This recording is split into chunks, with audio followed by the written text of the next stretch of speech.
I really appreciate being there because I will share with you my narrative on health humanities. I was thinking that something like I was sitting on a hill just next to the campfire alone and thinking about the future of the medicine. By coming here, meeting many esteemed colleagues, I feel like that there are many campfires and I'm not alone anymore. Thank you for making me feel this by being here. Yes, I will discuss listening and hearing. Hearing is biology. And you will see what I'm meaning by hearing and listening. From Florence Nightingale, there's a very nice quotation. Often patients suffer by different things from those indicated on clinical chart. If we think about that, many of their sufferings could be suited. And I came across with a story of a young man. I was 11 when I fell suddenly and irrevocably into the medical system. A fist-sized osteogenic sarcoma growing out of the back of my left knee. Common enough as far as childhood cancers go, but ruinous in its effect, with impacts that are still felt, in the most literal sense, 25 years on. Since that day, an expanding network of specialists, surgeons, physios, and nurses have navigated their way across my body, some with gentle touches, some with breaking hammer blows. Some became close to friends, others passed briskly by, their care expressed in sheer technical competence. When a new doctor asks me to narrate my medical history, my reply is usually, "How much time have you got?" Being doctors, the answer is usually not much. Over time, I've learned to reduce my history down to its most descriptive elements. 97 sarcoma, left knee, surgery, chemo. 07 sarcoma, right shoulder, chemo radio. 09 recurrence, left lung surgery. So much contained in so little. Is a person still recognizable in such dot point haiku? I just received a comment from one of my students. I'm sharing with you with her consent. It just came with an email this morning. And she gave the consent and says that I wish that this book will touch many hearts, even abroad. Dear Professor Göksel, to be honest, when you first sent the book, I didn't feel like reading it. I realized why today when I found some free time and read the first 2 stories of your book. What I was actually awaiting was not reading itself, but the feelings I wanted to hide behind it. Feelings I thought would make me stronger, which I wasn't even sure if they could be called professionalism. This was probably also the reason I didn't want to pay much attention in our classes at first. Stemming from my personal experiences, I would like to share a bit about that. During times when I felt like I was falling apart while a very dear mentor of mine, who wanted nothing more than to see me graduated, was fighting lung cancer. It seemed easier to distance him from my feelings and approach him like a case or an illness. Your stories made me realize that the thought of I will be professional that I was trying to maintain was actually unnecessary. The people we face are individuals with emotions, struggling both physically and emotionally with the challenging illnesses we learn about, and they are in need of support. This support is not only about the treatment we provide, but also about the interest and care we show them. I was actually aware of this, but it scared me. You showed me that this is possible. I left your class that I entered feeling unhappy about reading poetry with a true sense of awareness. Thank you. It seems that narrative medicine helps medical students to aware of being a healthcare provider and a human too, and it evokes their reflection of their own narratives. They came across with the connection of their own sorrow, afraid, and also the courage to keep going on being physicians. I put the QR code of this book here, As Our Hearts Keep Beating. This is the English version, published as e-book in Victor Babeş University Publishing House. It's freely open to everybody. It was Turkish, then translated into Romanian, and luckily find its language in English because it's now more commonly readable.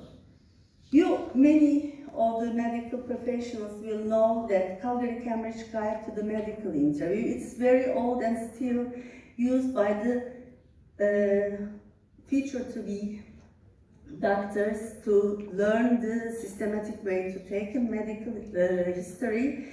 This is one of the story's protagonists.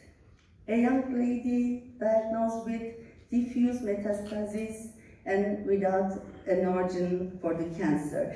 If we just go through the medical interview forms, we will get the information like, in general, fatigue attributed to working hard, no strength to move, loss of appetite, can't fall asleep, and shortness of breath slightly when dealing with her pets.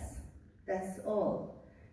And we listen their lungs, but do we listen the narrative? In the reflections, the name of the story, the first sentence is, even if the person shares their experience, it's necessary to hold up a mirror to the reflections. Yes, while continuing, patient's problem with his tiredness attributed to working hard. That's all we get from the medical interview alone. But when we include it, patients ask, why me? Why now? Too early, too hard.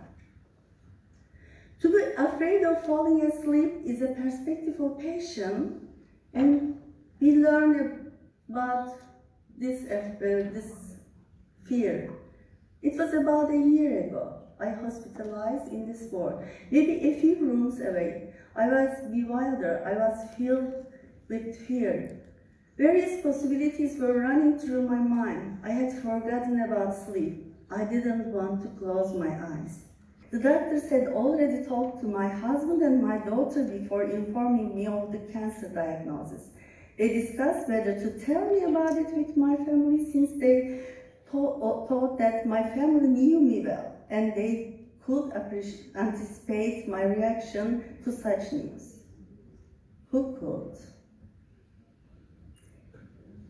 And we learned the reason of the story, reason of the hardness to fall asleep was a saying of a doctor without possibly empathy. One of the doctors said her that as a response to her question, how will I die, doctor? Will it be hard? And the doctor's answer was, no, it was just like falling asleep, such painless, and patient couldn't sleep with this fear. So empathy is really very important, and the rest of the communication skills. I came across with this beautiful Chinese word before meeting beautiful Chinese people, the community. I was using it for the communication skills class. This word is listening. It has ear, eye, heart below, and the undivided attention in one word. So we can really listen when we give our ear for hearing, but also eye, to make eye contact, to see the patient, also including the perspectives, values, fears, etc. Undivided attention and our heart. And it's very hard to give our heart to a patient. Always my students say me that some of the mentors say them that to harden their heart. And I suggest them open their heart to get the narrative. It will help them to be a good doctor. It will help them to cure patient in holistic way. And also it will give them life lessons. Somebody suffers, and the lessons should be transferred to all people who will favor it. Effective listening we talked about, recognizing and eliminating barriers. Breaking bad news is one of the stories main theme that I shared with Chinese students. I will show you the comments on this story. The story of Ali Bey, name is meaning of life. End of life decisions, Mika said beautifully that ethical consultation is very important, and this story named I Wanna Die Home was about refusing treatment and end of life decision, solved with ethical consultation, and it gives a huge perspective to medical students about the importance of ethical issues. Respect of privacy, relations with patient, they are all included in the 11 patient story. Those are the main themes I analyzed briefly from the comments of my Chinese students. I shared them the book and especially the two stories. And we can see 5 main themes here. Enhanced empathy. One student, for example, talks about the importance of seeing the patient as a person, not just focusing on diseases and symptoms. By reading 2 patient stories, we got this result. Improved communication. Also, they realized the value of conveying difficult truths while maintaining hope, a delicate balance of illustrated in the patient stories. So, being optimistic, maintaining hope, but also being realistic, not saying lies. So there's a balance, and all medical students should learn this in the medical schools, otherwise the life will not teach them by experiencing their medical practice only. Ethical awareness and moral reflection was one of the main themes, and the book encourages students to think about the ethical dilemmas that arise in a patient care. One student noted how the interaction with a lung patient exemplified the significance of not just medical competence, but also timing and sensitivity of delivering critical information to the patient's family. These reflections help future doctors to be mindful in the emotional and ethical dimensions of disease.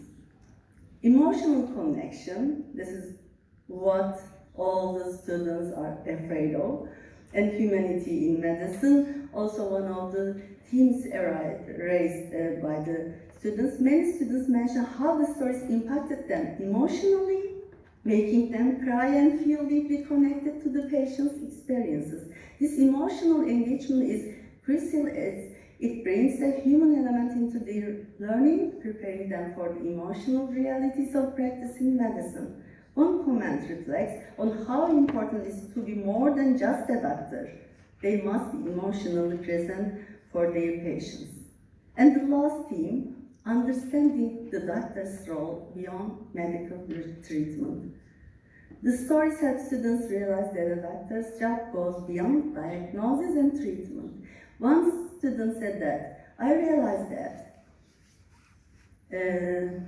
despite I was thinking that I will get the symptoms and I will get the diagnosis, then prescribe the drugs, I realized that this is not medicine. We also need to be a support or also a accompanying person for our patients and patient relatives. This is really very crucial. This picture is from our remote class with the Chinese students. They were lovely, and I'm very happy to have them with me to share my experience, and because of them, possibly I'm here, because of them, their nice comments, I can have the courage to keep collaborative work with the Beijing University Health Humanities Department esteemed scholars. Only 3 comments as an exemplifying the reflections is the name of one of the stories. And one student wrote, "A terrible delivery or bad news made the protagonist no longer trust her doctors." This is very important to be aware of. In the future practice, they will protect themselves and their patients from such situations. Another comment on the same story, the patient's daughter became a point of empathy, with students admiring her inner innocence. One student reflected, even though the daughter was extremely worried, she still had to pretend to be positive and encourage her mom. This story gave me the courage to put the patient's relatives in front of the students to discuss what they experienced too. And one example, I really admired the resident doctor, for she said farewell to the patient properly and did her duty well, even with great sorrow and shock. We are human. We have sorrow and shock in front of the patients, but professionalism makes us strong in front of the patient. Meaning of life, the second story they read it. One comment, Ali's story reminds us to cherish every day that we live. This is life lesson, not for only medical students, for any audiences. Another one, in such a circumstance, what choice would I make? I don't know. This is empathy. Without experiencing, a student question such a question, and this is not just one student, it's mainly a repeated one. And when a person finds the meaning of life, even that will be far away from her, him. Another life story came from a patient's story. I wrote a poem, and here is the translation also. Why am I supposed to turn around and round? What if I wouldn't return to my own profound?